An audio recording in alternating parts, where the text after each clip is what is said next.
आज देखिए 2 बजे तक की उनके पास सीबीआई कस्टडी थी। 2 बजे के पहले उनको पेश कर दिया गया था, दोनों को, गिरिबाला और समर्थ को। और सीबीआई ने एक एप्लीकेशन मूव करी है कि अभी उनको बहुत सारा इन्वेस्टिगेशन करना है, बहुत सारे लोगों को इंटेरोगेट करना है, बहुत सारे विटनेसेस के बयान लेने हैं उनको। और जो उन्होंने जितना भी इक्विपमेंट जब्त करें डिजिटल डेटा से रिलेटेड, वो सारे उन्होंने एनालिसिस के लिए, फोरेंसिक एनालिसिस के लिए भेजे हुए हैं। उनकी रिपोर्ट अवेटेड है। तो सीबीआई का ऐसा कहना है कि बाकी जितने भी लोग हैं उनसे पूछताछ करने पे, इन्वेस्टिगेशन में आगे कार्रवाई करने पे, और जो उन्होंने डिजिटल डेटा एनालिसिस के लिए भेजा, उसकी फोरेंसिक रिपोर्ट मिल जाने के बाद, बहुत ऐसा मतलब इन सब चीज़ों के बाद इनकी फिर से सीबीआई कस्टडी की उनको आवश्यकता होगी, जिसके लिए वो अलग से एप्लीकेशन, जिसमें कानून उसकी व्यवस्था भी करता है, तो वो एप्लीकेशन मूव करेंगे फिर से इनकी सीबीआई कस्टडी लेने के लिए। और इसीलिए इनको अभी फ़िलहाल 14 दिन के लिए अभी जुडिशल कस्टडी में रखा जाना ज़रूरी है, क्योंकि कानून के अनुसार एक बार में 14 दिन की ही जुडिशल कस्टडी हो सकती है। इसलिए अभी उनको 14 दिन के लिए 16 जून तक के लिए जुडिशल कस्टडी में भेजने के कोर्ट ने ऑर्डर किए हैं, सीबीआई की एप्लीकेशन को स्वीकार करते हुए।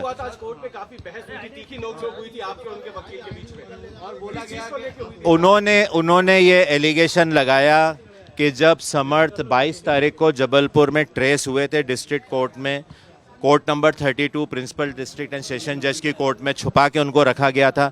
जब वहाँ मैंने उनको ट्रेस किया था तो उन्होंने ऐसा एलिगेशन लगाया कि वहाँ से निकालने के बाद मैंने उनके साथ कुछ मारपीट करी है। और ये भी शायद एलिगेशन उन्होंने लगाया कि इस बात की पुलिस ने उनकी जांच नहीं करी, मेडिकल जांच नहीं कराई। तो देखिए, इसमें ऐसा है कि ये उस दिन का जो भी घटनाक्रम है, मैं उस कोर्ट रूम को खुलवा करके अकेला कोर्ट रूम के अंदर गया था। वहाँ समर्थ थे, वहाँ 3 बाबू थे।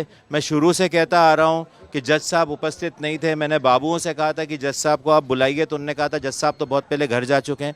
बाबुओं से जब मैंने पूछा कि किस हैसियत से आपने इनको बिठा के रखा है, पहले तो उन्होंने कह दिया कि हम नहीं जानते कौन है। फिर ये कहने लगे कि हमें नहीं मालूम ये कैसे बैठे हैं। और उसके बाद समर्थ वहाँ से भागे।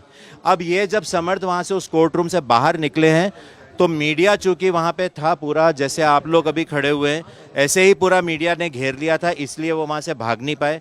अब उस समय से लेकर के और एक बिल्डिंग से निकाल के दूसरे बिल्डिंग में ले जाते तक की जो पूरी वीडियो है, पूरा घटनाक्रम है, वो पूरे राष्ट्र जितने भी नेशनल टीवी चैनल्स हैं और स्टेट के न्यूज़ चैनल, आप सब ने लाइव चलाया था। और उस लाइव में आप लोग घेर के उसको, उस कोर्ट से जब घेर लिया था तो वो भागने लगा, आप लोग उसको घेरे हुए थे और मैं साइड में पीछे पीछे चल रहा था और मैं यही बोल रहा था कि ये एब्सकॉन्डिंग मुलजिम पे इसमें इनाम है, इसको भागने मत दीजिए।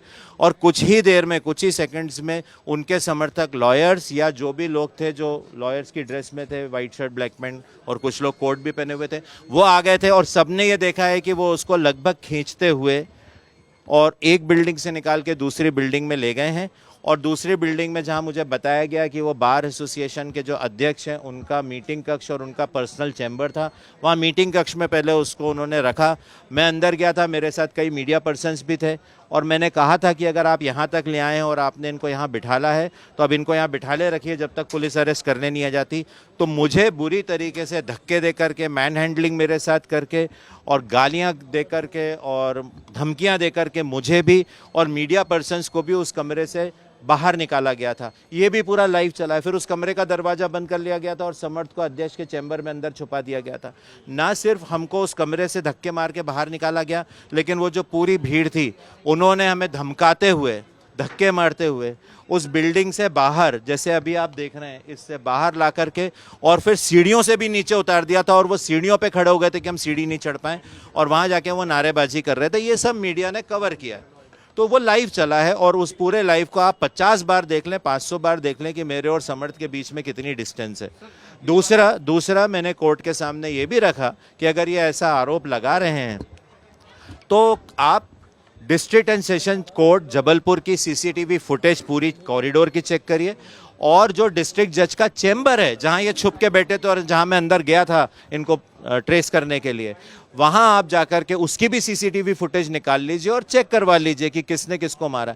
फैक्ट ये है कि मेरे साथ उस वक्त धक्का मुक्की हुई थी, मेरे साथ मैन हैंडलिंग हुई थी, चोटें मुझे लगी थी और अगर ये वहाँ का डेटा डिस्ट्रिक्ट कोर्ट का निकाला जाता है तो सब कुछ पता चल जाएगा किसने किसके साथ क्या किया। दूसरी बात, हमने ये आज ये उन्होंने स्वीकार किया, उनके वकील साहब ने स्वीकार किया, बड़े आश्चर्यजनक तर्क देते हुए स्वीकार किया कि एक जो भगोड़ा है जिस पे 30,000 का इनाम है, उनका कहना है उसको सुरक्षित रहने का अधिकार है और वो सुरक्षित रहने के लिए कहीं भी सुरक्षित छुप सकता है और इसलिए सुरक्षित रहने के अपने अधिकार के तहत वो कोर्ट नंबर 32 जो प्रिंसिपल डिस्ट्रिक्ट एंड सेशन जज की कोर्ट है उसमें वो छुपा करके उसको रखा गया था। तो अब ये बड़े आश्चर्य की बात है कि एब्सकॉन्डिंग मुलजिम को सुरक्षित रहने का अधिकार है। ये भी आश्चर्यजनक बात है कि इतना अधिकार सुरक्षित रहने का उसको है कि उसको एक कोर्ट रूम के अंदर छुपा के रखा जाए। तो ये बड़ी आश्चर्यजनक बात है। बट आज ये जांच बिल्कुल होनी चाहिए, बिल्कुल होनी चाहिए। उन्होंने कहा है, उन्होंने बोला है गिरिबाला जी ने कि वो यहाँ पे जज रही हैं, उनने बहुत सारे फैसले किए हैं और उनके सुनाए हुए फैसलों में कई सजा याफ्ता मुलजिम जेल में हैं। उन्होंने ये बोला है कि चूंकि ऐसे मुलजिम जेल में हैं इसलिए उनको और समर्थ को जेल में सुरक्षित स्थान दिया जाए। तो ठीक है, उनका अधिकार है, कोर्ट ने उसको स्वीकार किया। मीडिया को लेकर क्राइम सीन जो रिक्रिएट हुआ था उसमें भी उनका कहना है कि हर चीज़ की मीडिया कवरेज नहीं होना चाहिए, इन्वेस्टिगेशन को जो है वो मीडिया से दूर रखना चाहिए। और ये बात उनने मुद्दा उठाया है कि कल जब वहाँ पे जो रिक्रिएशन हो रहा था सीन ऑफ क्राइम का, उस वक्त उसको मीडिया कवरेज नीचे से की जा रही थी। ये मुद्दा उन्होंने उठाया है, लेकिन इस पे कोर्ट की तरफ से सीबीआई को कोई डायरेक्शन नहीं है। सीबीआई समर्थ है, सक्षम है उनको कैसे करना है इन्वेस्टिगेशन, उन्हें पता है। इतना जरूर कोर्ट ने बोला है कि कोर्ट रूम से और उनको व्हीकल तक जिससे उनको जाना था आज, वहाँ तक ले जाने के लिए उनको सुरक्षित घेरे में रखा जाए और मीडिया से दूर रखा जाए। ये कोर्ट ने जरूर बोला था। की बात आप कर रहे हैं, तो जो जबलपुर कोर्ट में हुआ, आप क्या मांग करते हैं वो जज के कैमरे में कैसे पहुंचा, इस बात की? बिल्कुल, देखिए ये बिल्कुल जांच होनी चाहिए, आवश्यकता होगी। देखिए मैं ऐसा समझता हूं कि ये सारी चीज़ मीडिया में है, इतनी बार बोली जा रही है और स्पष्ट रूप से बोली जा रही है ये, और अभी तक स्वतः संज्ञान ले लेना चाहिए था जो भी हायर जुडिशियल अथॉरिटीज़ हैं उनको। देखिए ऐसा है कि जिस दिन वो ऑर्डर हुए थे उस दिन सेकंड पोस्टमार्टम का भी ऑर्डर हुआ था। हम लोग जब जबलपुर से यहाँ आ गए थे उसी रात को 11 बजे निकल के, हमारी पहली प्राथमिकता ये थी कि सेकंड पोस्टमार्टम जल्दी से जल्दी हो जाए, उसकी टीम एम्स न्यू दिल्ली से आ जाए। हमारी पहली प्राथमिकता ये थी कि सीबीआई जल्दी से जल्दी टेक ओवर कर ले। आप सबने देखा है कि 25 तारीख को सुप्रीम कोर्ट ने स्वतः संज्ञान लेते समय भी ये बोला है कि इमीडिएटली सीबीआई टेक ओवर करे, और इसीलिए उसी दिन रात में फिर ऑर्डर्स निकल गए थे और दूसरे दिन से सीबीआई दिल्ली ने टेक ओवर कर लिया था। तो हमारी इमीडिएट प्राथमिकता ये थी कि जांच जल्दी से जल्दी सीबीआई को जाए और सही दिशा में चले और जल्दी से जल्दी सेकंड पोस्टमार्टम हो जाए। हमारा इसमें उस वक्त हमारा ऐसा कोई मंशा नहीं थी कि हम इस चीज़ को रिटर्न में कहीं दें, लेकिन आज जब ये तथ्य उठा है, बार बार उठा है और एलिगेशन लगाए जा रहे हैं, काउंटर एलिगेशन वो मेरे ऊपर कर रहे हैं, तो इसीलिए अब हम विचार करेंगे। बिल्कुल, अब अगर इतने सब पूरे कोई भी तथ्य मध्य प्रदेश उच्च न्यायालय से या मध्य प्रदेश उच्च न्यायालय के रजिस्ट्रार जनरल साहब से किसी से भी छुपा हुआ नहीं है। जो उस दिन जबलपुर में हुआ है पूरे देश ने नेशनल मीडिया पे लाइव देखा है। तो मैं ऐसा समझता हूं कि ये तथ्य उनके संज्ञान में होगा। यदि वो स्वतः, ये उन लोगों का कर्तव्य है ये पता करने का। मैं आज भी ये कहता हूं कि हो सकता है कि जिस प्रिंसिपल डिस्ट्रिक्ट एंड सेशन जज का कोर्ट रूम था, शायद उन्हें पता ही ना हो कि उनके यहाँ छुपा के रखाया जाए। तो फिर किन्ने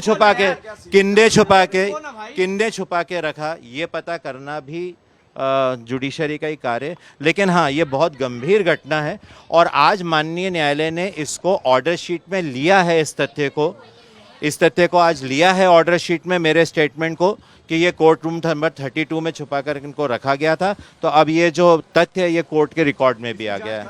मैं बिल्कुल मांग करूंगा, परिवार बिल्कुल, त्विषय का परिवार बिल्कुल मांग करेगा। भोपाल पुलिस की सहयोग में जांच में नहीं किया। आज क्या बोला सीबीआई ने, क्या दलील दी कि इनको रिमांड में भेजा जा रहा है, तो उसके पीछे कुछ दलील दी उन्होंने कि इतने दिनों की पूछताछ में कुछ बता पाए या अभी भी सपोर्ट नहीं कर रहे हैं? उन्होंने लिखा है कि बहुत गंभीर